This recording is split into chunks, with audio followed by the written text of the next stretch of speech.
खड़े हो जाओ आगे भाई साहब थोड़ा सा पहुंच गए सरपंच आ जाओ कौन है अरे ये पंडित जी बुका दे बुका दे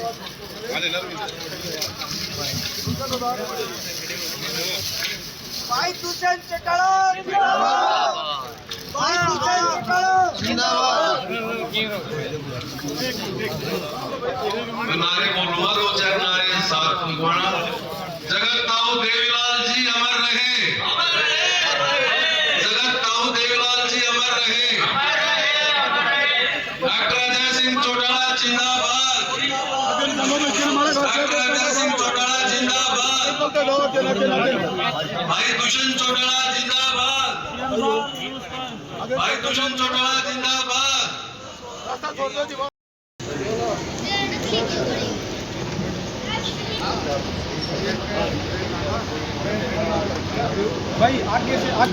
दौरे ले रहे हैं। पार्टी का मेंबरशिप अभियान चल रहा है और निरंतर चौधरी अजय सिंह चौटाला जी के आदेश अनुसार हरियाणा प्रदेश के प्रत्येक विधानसभा क्षेत्र को पार्टी छू रही और 15 दिसंबर से पहले जो हमने पर बूथ पर 25 नए सदस्यों को जोड़ने का अभियान चलाया था उसको गति के साथ आगे ले जाने का काम करें और संपूर्ण समर्थन लोगों का मिल रहा है और मैं मानता हूं जो लक्ष्य चौधरी अजय सिंह चौटाला जी ने दिया है उस लक्ष्य को हम पूरा करें। सर, जिस तरह से आगामी चुनाव को लेकर सभी राजनीतिक दल है वो देखिए, कल सरदार प्रकाश सिंह बादल जी का जन्मदिवस है।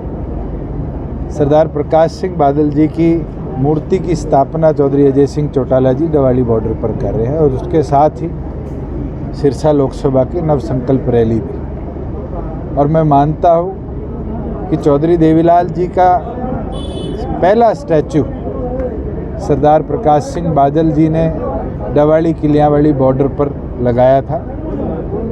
चौधरी अजय सिंह चौटाला जी ने भी यही निर्णय लिया है कि जिस तरह का दोनों का भाईचारा था उस स्टैचू के साथ सरदार प्रकाश सिंह बादल जी का हम पहला स्टैचू देश का लगाएं और मुझे लगता है कि कल उन दोनों के भाईचारे को अमर करने का हम काम करें। राजस्थान समेत 2 अलग राज्यों में जिस प्रकार से बीजेपी की बम्पर जीत हुई है, लेकिन कांग्रेस से लगातार ये कह रही है कि अब हरियाणा में जो विधानसभा और लोकसभा में जो है चलो मैं एक फैक्ट तो आपको बता दूं। कांग्रेस के 3 नेता हैं, भूपेंद्र हुड्डा जी, कुमारी शैलजा जी, रणदीप सुरजेवाला जी। तीनों एक प्रदेश के प्रभारी थे और तीनों कांग्रेस को हरा के लाए हैं। मुझे लगता है कांग्रेस को अपनी लीडरशिप पर रीथिंक करना चाहिए कि ऐसे लोगों को जिम्मेवारी दी जिनने आई हुई सरकार भी खो दी और बनी हुई सरकार भी खो दी। दुष्यंत जी, 334 भी तैयार किया गया था करोड़ों की लागत से, 2019 में उद्घाटन भी हो चुका है, लेकिन 334 बी के नीचे से हाईवे गुजरता है NH44, उसके ऊपर जो हाईवे हाई टेंशन तार होने की वजह से अभी तक वो नहीं देखिए, वहाँ पर कोई फॉरेस्ट की लिटिगेशन जो मेरे संज्ञान में आई है एक पिलर के ऊपर है और उसको सुप्रीम कोर्ट तक चैलेंज कर दिया गया है क्योंकि अंडर लिटिगेशन है और NHAI का प्रोजेक्ट है। NHAI उस पर जब एक्शन लेगी आज के दिन मोटरेबिलिटी उस पूरे हाईवे की बनी हुई है, लोगों को थोड़ी असुविधा आती है। मुझे लगता है कि कोर्ट्स के आगे आज गवर्नमेंट डिपार्टमेंट्स भी बंदी हो जाती है। सर, राजस्थान में जनता का कहना है कि जेजेपी और बीजेपी विधानसभा चुनाव से एक साथ लड़ेंगे, क्या हरियाणा में ऐसा है कि मुझे तो अभी तक कोई संशय नहीं, अगर कोई होगा तो भविष्य के गर्भ में है। सर, आगामी चुनाव को लेकर जिस तरह से भारतीय जनता पार्टी के नेता वो ये कह रहे हैं कि हमारा जो गठबंधन था सरकार चलाने के लिए मैंने किस दिन ये नहीं बोला कि सरकार चलाने के लिए गठबंधन नहीं था। क्या चुनाव 5 साल प्रदेश को स्थिर सरकार मिले, हमने मिलकर ये निर्णय लिया।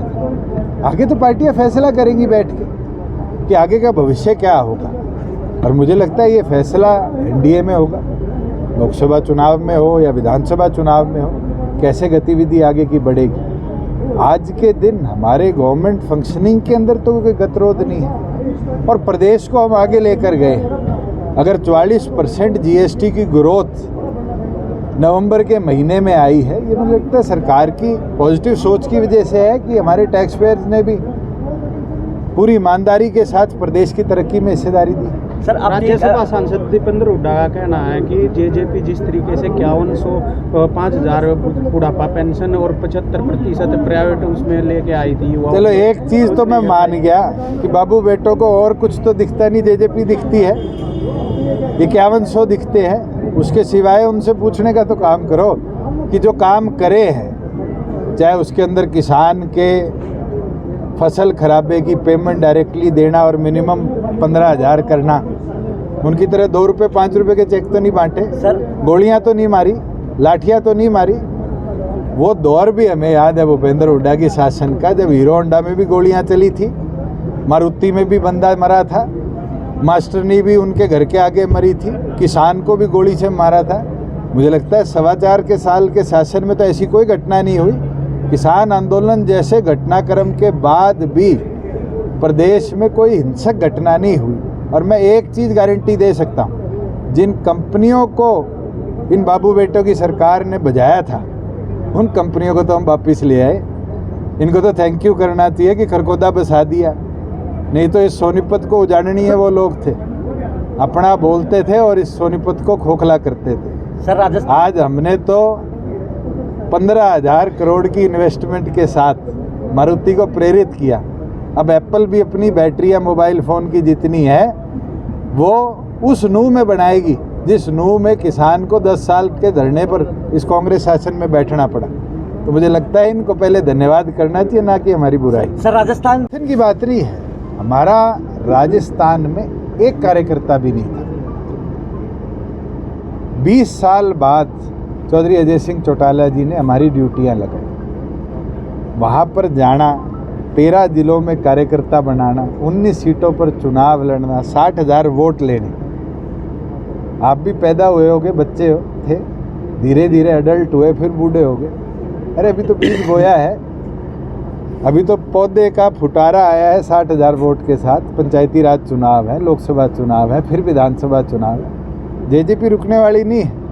हम तो अपने संगठन को बढ़ाएंगे और मैं ये गारंटी देता हूँ कि दिसंबर के अंदर 13 के 13 जिला अध्यक्ष हम नियुक्त कर देंगे, स्टेट बॉडी पूरी बना देंगे, सेलों का गठन राजस्थान में कर देंगे और हरियाणा की तरह मजबूत संगठन राजस्थान में बनाने का। जहरीली शराब को लेकर भूपेंद्र पुलिस इसकी इन्वेस्टिगेशन कर रही है।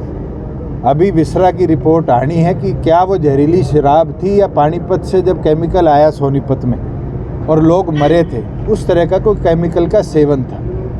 मुझे लगता है सीरियस मैटर है, 22 लोगों की कैजुअल्टी हुई है। सरकार ने जो लोग इन्वॉल्व थे, अगर उनके नाम पे कोई शराब का व्यापार था तो उसको पूरी तौर पर बंद किया, कैंसिल किया, उन पे पेनल्टी लगाई, वो पेनल्टी भी भरवा चुके हैं। वो लोग सारे जेल के अंदर हैं और अगर कोई इन्वॉल्वमेंट किसी और व्यक्ति की मिलेगी उसके खिलाफ भी सख्त एक्शन लेंगे। कांग्रेस शासन में जिस तरह ठेकों से नकली शराब बिकती थी, मुझे नहीं लगता आज वो व्यवस्था है। हमारे से ज़्यादा सख्ती 4 साल में कोई नहीं कर पाया और अब तो 12 दिसंबर से ट्रैक एंड ट्रेस पूरी तौर पर डिस्टिलरीज में लागू हो जाएगा और उससे कहीं ना कहीं और जो हमें गंभीरता से सख्ती करनी है वो हम करेंगे। ठीक है जी। Thank you.